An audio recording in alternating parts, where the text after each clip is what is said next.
I have been a professional model for over 15 years now, and I've definitely come to form my own opinions on what it's like to be a Black model in this industry. So that's what I want to talk about today, and honestly, I may ruffle some feathers, but I'm speaking not only from personal experience, but from the experience of people in my close circle, in my community, and just from observations. Ultimately, I want this video to be a driver of conversation, so if you share a similar opinion or if you've experienced something differently, let's have a dialogue in the comments. So as we know, Black models come in so many different shades, shapes, and sizes, but the reality is the Black model probably has the hardest time in the modeling industry. And this is in terms of just booking work, booking consistent work, being invited into spaces, and being invited to set. So the typical archetypes of the Black model that you see in the fashion industry will be the African archetype. The African model has very distinct features. You can almost always tell which country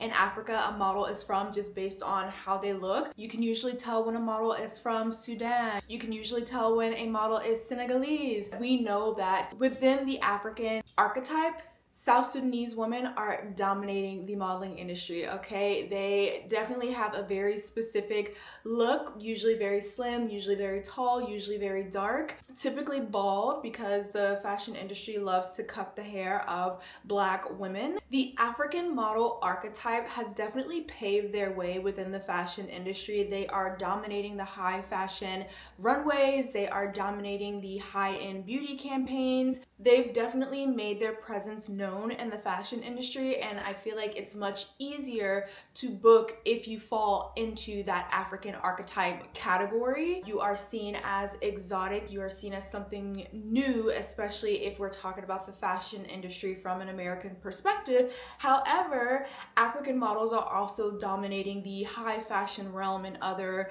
industries and other countries as well. So Europe and America, you're definitely seeing they have a presence. You also have the mixed or ethnically ambiguous archetype of a Black model. These are models that are typically lighter in complexion. They typically have a looser curl pattern or a looser hair pattern. They may identify as Black, but they are clearly mixed with something. And to the average eye, you typically can't tell what they are mixed with. So that's what you call ethnically ambiguous. However, oftentimes these models do identify as Black. And even if you're not in the fashion industry, just your average consumer, if you look at the advertisements from the places that you shop, you typically see a lot of these mixed race models on advertising. I think a lot of the times clients feel like ethnically ambiguous models can appeal to a broader range of consumers because you can't tell what they are, so they can appeal to the Black consumer, they can appeal to the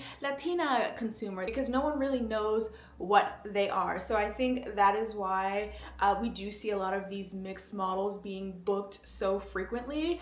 I think the mixed model archetype has definitely made its presence known in the fashion industry. I also feel like clients feel like they can tick the box of diversity, like a diversity hire, without really having to take it there. They like, it's like the one drop rule, right? So they feel like if they have one mixed model on set, that will suffice for having a diverse set. But really that's not the case, especially if you're booking the same model archetype every single time. Over the course of the last 15 years where I have been in the modeling industry, the mixed race or ethnically ambiguous model has never gone out of style. It is an appearance that clients will always want to book and always want to work with because they feel like it represents a broader audience. So that is a category or subcategory of Black models that I feel like book a lot of work. So one could question if these models are booking a lot of work because of their inherent closeness to whiteness, which is seen as the norm, especially in America, or if it's because they're ethnically ambiguous and you can't really tell what they are. And what I mean by their closeness to whiteness is it took a really long time for professionals in the modeling industry to learn how to work with Black models.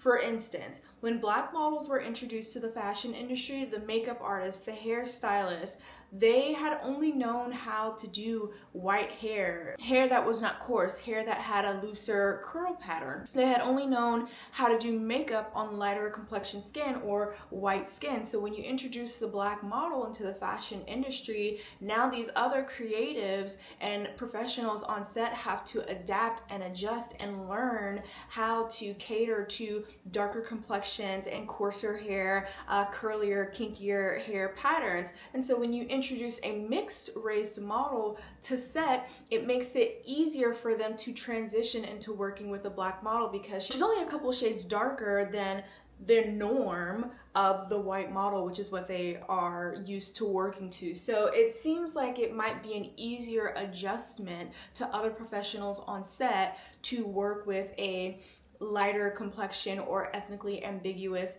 model because they are so used to working with white models. It would be a drastic jump to go from working with only white models to like dark skin black models who have super coarse hair, because it's due to a lack of experience, a lack of exposure, and a little bit of ignorance, you know? So those are the questions that you pose when you show up to set and you see the same white models booked on every set, the same mixed models booked on every set, and makes you question where is the rest of the representation for the black models in the fashion industry. Another archetype for a black model is the Black American model, which I fall into this category. Now, speaking from experience as a Black American model, I would show up to agencies and they would be like, oh, like, where are you from? And I'll be like, I'm from New York. And then they're like, well, where are you really from? And I'm like, I am really from New York. I am an American through and through. And there's been like this look of disappointment in their face, like, oh, I wish she was Caribbean, or I wish she was like from Africa, or I wish she said that she was like from some African country. And I'm like, no, I'm just American. And this is from firsthand experience, you guys. I have had agencies be kind of disappointed in where I come from. I've had conversations with other Black American models who've shared the same experience. It's as if Black American models are not seen as foreign enough or exotic enough, and that's not necessarily as appealing within the fashion industry. The industry is very cyclical for Black models specifically. White models will always be in style, white models will always be booking work, but for Black models, the experience is very cyclical. We have seasons where we're at the top of our game and we're booking so much, and then we have seasons where we're not booking so much and clients don't even want to like look at our book. Key example, when the Black Lives Matter movement was at its height and companies were really zeroing in on being diverse and showcasing diverse talent, specifically Black talent, Black models were being requested left and right. We were working so much because being Black was in at that time, right? We were in. It was trendy to have, an all Black cast or an all Black production. It was trendy at that time, but the moment the Black Lives Matter movement kind of died down, the work for Black models across the board slowed down because companies they didn't really feel the pressure of having to maintain those diversity hires. It was as if we were only being hired to appeal to the political climate at that time, and that's really disheartening. Another reality of being a Black model in this fashion industry is being seen as like a diversity hire or like the token Black model. I can't tell you how many times when I was actively visiting agencies, I would submit or I would show up and they would say, oh, we already have a girl on the board that looks like you, so we're not going to sign you. Meanwhile, and this is no offense to my white peers, this is just the reality. This is the reality of my experience. So they'll reject me because they already have, another bald Black girl on the board, but then they've got like 17 different white, blue-eyed, blonde-haired models that all look very, very similar. But because you have one other Black bald girl on the board, you can't sign me. Whiteness is seen as the norm. Agencies are more likely to sign a plethora of white models in the same font but they would be okay with just having 2 black models on the board to fill a quota. And I have to say that these thoughts are not coming from a place of bitterness, but it's coming from a place of, number one, personal experience, and really just opening up the conversation to get you to ask, why is the representation misaligned in this way?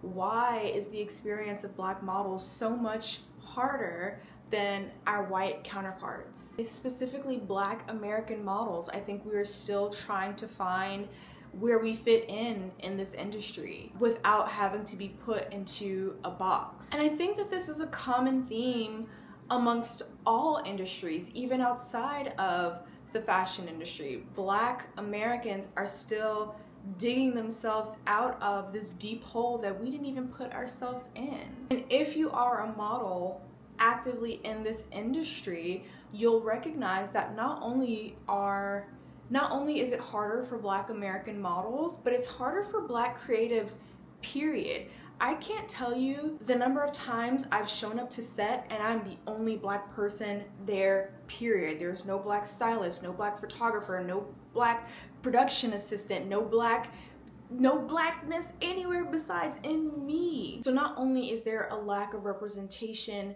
in the black talent that's being booked, but there's also a lack of representation in black people within production. Is it a lack of exposure? Is it who you know and not what you know? Is it racism? Is it discrimination? It's definitely not disinterest. Black people as a whole are arguably the most creative people on this planet. And so I know that there's definitely interest there from the black community to be a part of production, but they don't have access to these opportunities, and it's really hard for them to get their foot in the door because this industry is predominantly white and these are predominantly white spaces. I guess the point of this video is to not only highlight the experience of black models within the industry and how we are all treated very differently, but to also pose the question and get the wheels turning as to why. The reality of being a black model in the fashion industry is the fact that still to this day in 2026, you're gonna have people who don't know how to do black hair, who don't know how to correctly apply makeup to darker complexions. You're gonna have photographers and editors who don't know how to correctly color correct your skin complexion. They don't know how to light dark skin because they're so used to working with either lighter complexion models or white models. It makes it hard to do your job sometimes, but you have to push through and recognize that change is coming. Like, the industry is much better today than it was, 10 or 15 years ago. It's much more inclusive. The creatives on set, the makeup artists, the hairstylers are much more knowledgeable to work with models of different ethnicities, different complexions, different shades, and that feels so good to recognize. And in the same token, I could recognize that there still needs to be more change, especially for my black American models who are just not as represented as they should be. But also, I will leave on this note, just because the cards are stacked against you does not mean that you need to lean into that. If I leaned into the fact that clients didn't want to book black American models, like, I would have picked a different career path. But this is something that I love. This is something that I want to continue doing. So I'm going to keep showing up in these spaces and paving the way for all the black American models that are going to come after me. Representation matters so much. It's one of the reasons why I've yet to quit this industry, because although it is hard, I know that a little black girl is gonna be walking down the street and she's gonna see me on an advertisement and she's gonna say, wow, that girl looks like me. I feel seen. So again, although the cards are stacked against you and although you may be the minority in this industry, keep working at it, keep making sure you're seen, keep making sure your voice is heard, and over time, there will be change. You have to be optimistic, or at least I have to be optimistic, and that there will be change over time. I hope you guys enjoyed this video. Let me know if you want to see more like real real talk like this. I hope this video doesn't get me canceled, but if you guys love this video, be sure to give it a big thumbs up, hit the subscribe button if you're not already subscribed, and I will catch you in the next video. Bye. 'Cause I'm not just a pretty girl, I'm more than just a picture. I'm a daughter and